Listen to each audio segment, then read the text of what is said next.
Mr. Minister, the floor is yours.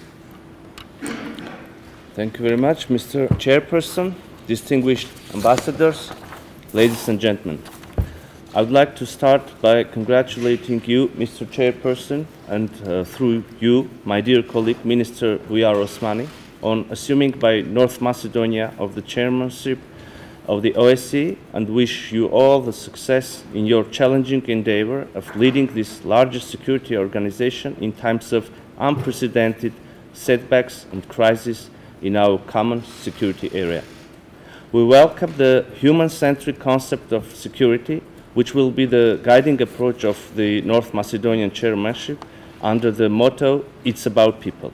One cannot say better, since the organization has been established first and foremost to serve the interests of people and ensure their rights and security.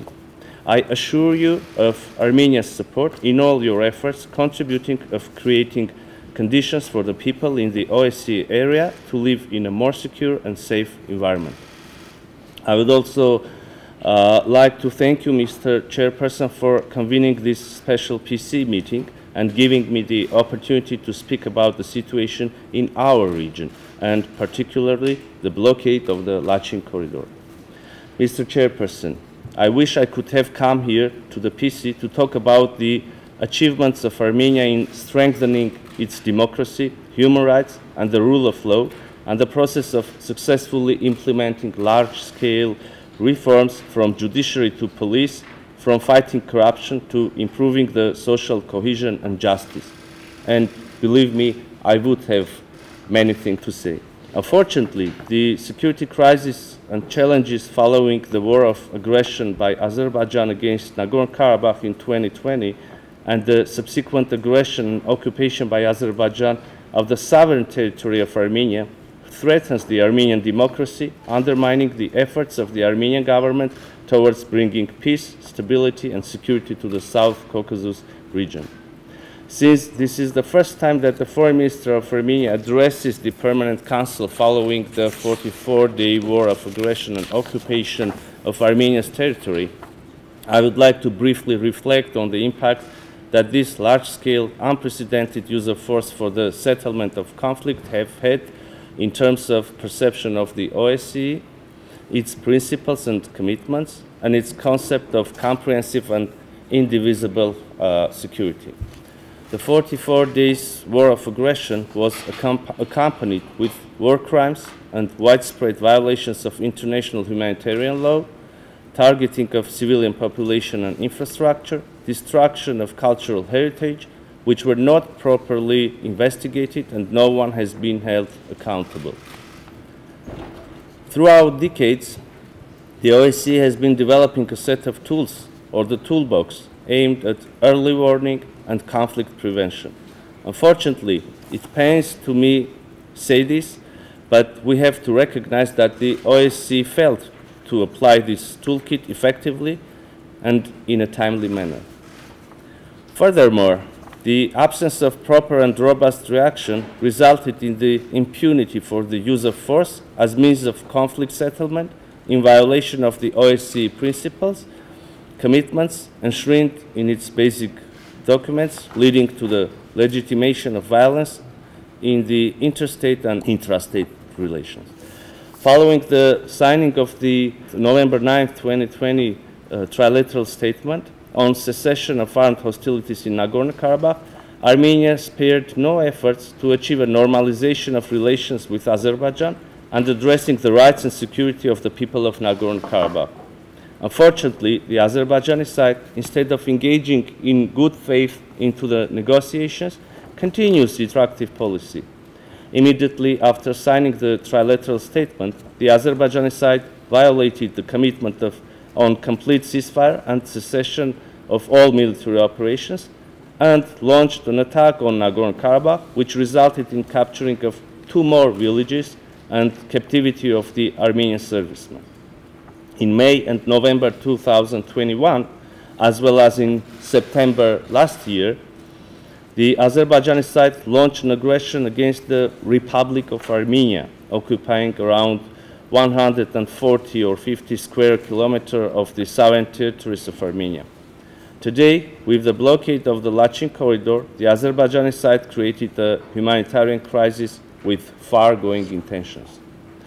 On 12th of December last year, a group of Azerbaijanis claimed to be environmental activists blocked the Lachin corridor, the lifeline, the only road linking Nagorno-Karabakh with Armenia and the rest of the world, thus effectively isolating 120,000 people in Nagorno-Karabakh, 30,000 of which are children.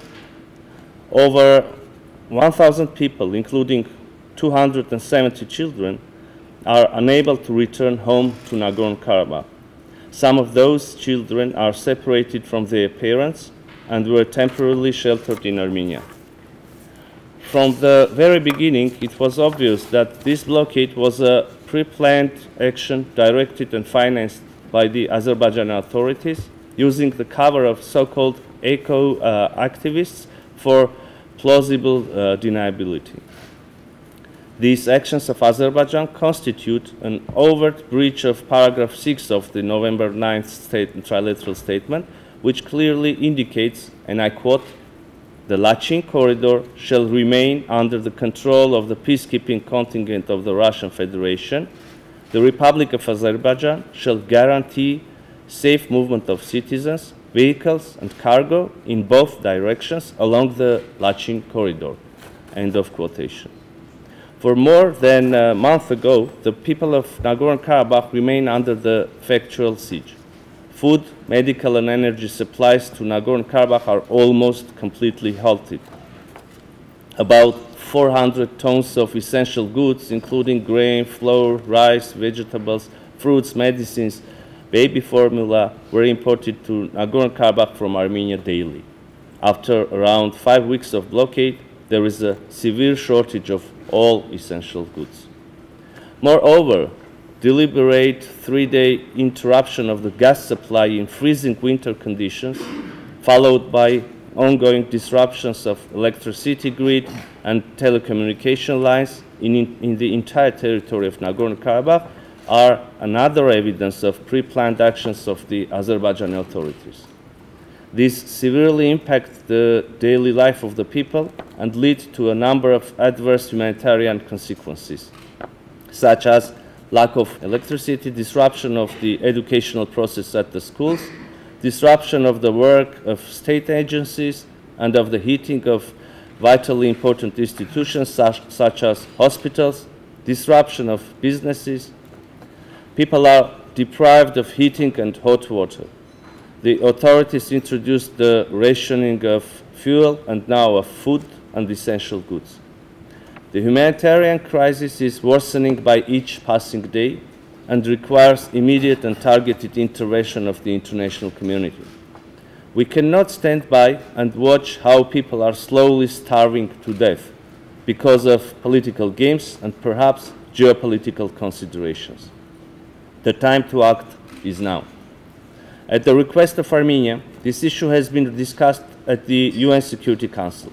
We have briefed the members of the Security Council and also the Secretary General about the dire situation and urged our partners to step in and stop the unfolding humanitarian catastrophe. Of course, I could not but welcome the unambiguous statements and positions of our partner countries calling Azerbaijan to immediately and without preconditions lift the blockade and ensure the free and unimpeded movement through the Lachin corridor. I believe that we should increase the pressure on Azerbaijan for it to comply with its own commitments. Azerbaijan should face consequences for these actions.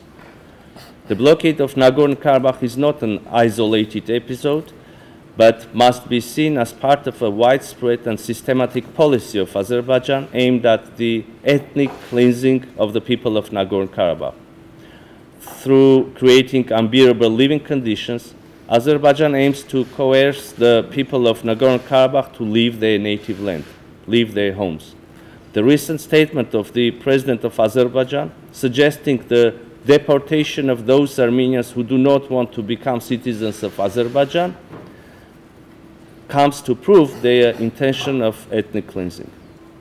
It is imperative to send an international fact-finding mission to Nagorno-Karabakh and the Lachin corridor to assess the humanitarian situation on the ground, as well as to ensure unhindered humanitarian access to Nagorno-Karabakh for relevant UN bodies.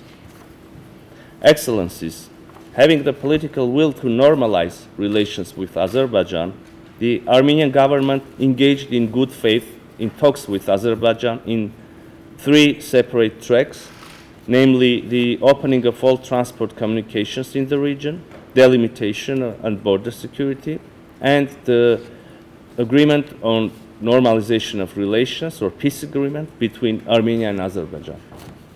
In the first track, the resumption of economic and transport links in the region, we have established a trilateral working group headed from our side by the Deputy Prime Minister. There have been several meetings in this format, and issues of possible roads and railway connections, as well as other details related to the unblocking regional communications were discussed. Unfortunately, Azerbaijan's approach in this process was non-constructive from the very beginning. Despite its clear commitment taken under November 9 and 2020 and 11th of January of 2021 trilateral statements, Azerbaijan put forward the unsubstantiated demand for the extraterritorial corridor through the sovereign territory of Armenia. I want to clearly state that Armenia never took any commitment or agreed in any manner to any extraterritorial corridor through its territory. And all the claims by the Azerbaijani side are clear distortion and manipulation of the substance of the trilateral statements. Recently, the president of Azerbaijan acknowledged that it was himself who introduced the term of so-called Zangezur corridor in the international agenda and threatened to establish it sooner or later, regardless whether Armenia wants it or not.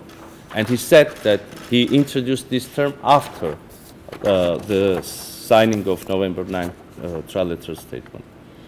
I would like to once again make it clear, we rule out any extraterritorial corridor on the territory of the Republic of Armenia and will not provide any corridor to anyone. This is a principled and irrevocable position, fully in line with the relevant provision of the November 9th statement. Moreover, the decision on providing a link between the western regions of Azerbaijan and Nakhichevan can be adopted swiftly as soon as Azerbaijan admits that all communications should operate under the jurisdiction and legislation of the Republic of Armenia. In this context, I would like to inform you that recently another attempt to find the final agreement on the opening of railway communications didn't succeed, as the Azerbaijani side put forward new conditions that were in contradiction with primary understanding of the sides on the modalities. In fact, this was the second time that Azerbaijan's actions derailed the progress on this issue. The first time, the preliminary agreement to solve the issues of railway connection was reached back in December 2021. This fact has even found its place in the statement of the President of the European Council, Charles Michel, from 14th of December 2021. The second track of the normalization talks is the work of commissions of delimitation and border security. The commissions were created after the armed incursion of the Azerbaijani armed forces into the sovereign territory of Republic of Armenia on 12th of May of 2021 and the subsequent occupation of Armenia's lands. The commissions held meetings to discuss the parameters of delimitation of the international border between Armenia and Azerbaijan. We firmly believe that without clearly agreed parameters of delimitation of the border, it will be impossible to achieve a sustainable peace. In this regard, the agreements reached in Prague and Sochi in particular, the reference to the Almaty Protocol and subsequent documents, is of utmost importance. Though in subsequent interpretations, the President of Azerbaijan, while claiming that Armenia thus recognized Azerbaijan's territorial integrity, failed to affirm the respect for the territorial integrity of Armenia. The work of the commissions was hampered by Azerbaijan. First, despite the agreements that the Commission should have a double mandate and work on delimitation and stable security situation along and in the vicinity of the borderline reached in Sochi on 26th of November 2021, and during the second trilateral meeting of the leaders of Armenia and Azerbaijan hosted by the President of the European Council, it refused to include the term border security in the title of the Commission, which was rather indicative of its true intentions. Then, on 13th of September 2022, the armed forces of Azerbaijan launched an unprovoked and unjustified large-scale military attack in the southern and southeastern directions of the Republic of Armenia, resulted in invasion into and occupation of other swaths of the sovereign territory of Armenia. More than 200 servicemen were killed. The towns and villages in border provinces were indiscriminately shelled. During this aggression, Azerbaijani armed forces committed war crimes, extrajudicial killings, subjected Armenian military personnel, including women, to the most shocking and horrific humiliation and torture. These facts were documented by the Azerbaijani servicemen themselves and were uploaded to various social media outlets, clearly aiming to intimidate the Armenian side. In fact, the 44 days war of aggression was also accompanied by the large-scale violations of international humanitarian law. In this context, taking this opportunity, I would like to express our gratitude to Polish chairmanship, the Secretary General, the OSCE Troika, and the FSC chairmanship for dispatching the OSCE Needs Assessment Mission to Armenia to assess the situation on the ground, as well as all appreciation of efforts of those who supported the mission. The report of the mission clearly revealed the scale and magnitude of destruction, and we took note of conclusions and recommendations contained therein, which we believe should serve as a reference point for the follow-up and further engagement of the OSCE executive structures with Armenia. I also would like to thank the European Union for dispatching the monitoring mission to Armenia. We stand ready for further cooperation in this regard. The September aggression, as well as previous attacks and provocations by Azerbaijan, should be considered against the broader background of ever-expanding territorial claims against Armenia, including the capital city Yerevan, constantly voiced by the President of Azerbaijan and echoed by other high-ranking political personalities, which are accompanied manifestly by threats of use of force. This tactic of coercive foreign policy is deployed by Azerbaijan to extract endless one-sided concessions. For the moment, we see no indication of changing of this policy pattern, that is, of Azerbaijan's willingness to abandon its territorial claims, its bellicose rhetoric, and to commit to peace. Under these circumstances, we have all grounds to believe that even after the signing of an agreement on normalization of relations with Azerbaijan, it will continue to raise these absurd territorial claims against Armenia. The third track of talks is related to the text of the possible agreement on normalization of relations between Armenia and Azerbaijan, a peace treaty, which should comprehensively address all the issues and create a conducive security environment for continuation of discussions in various directions. The Armenian side suggested several fundamental proposals, in particular on clarification of parameters of delimitation of the international border, on distancing of forces from the state border and creation of a demilitarized zone, as well as creation of the Institute of Guarantors of the Peace Agreement. It is regrettable that all the proposals of the Armenian side were rejected by Azerbaijan. Along with this, we believe that the Nagorno-Karabakh conflict, the issue of guarantees of rights and securities of people living in Nagorno-Karabakh, also have to be somehow addressed. However, taking into account the Azerbaijani suggestion to discuss the issue separately from the peace agreement, the Armenian side suggested creating an international mechanism for dialogue between Stephanakert and Baku. We have to recognize the enormity of this task, considering that for more than 30 years there were effectively no relations between the two countries. But we firmly believe that the normalization of Armenia-Azerbaijan relations is crucial for the security and stability of the region and its perspectives. However, and this should be also recognized, this normalization could not be achieved without addressing the root causes of the conflict, the issue of fundamental human rights and the political will to work towards reconciliation.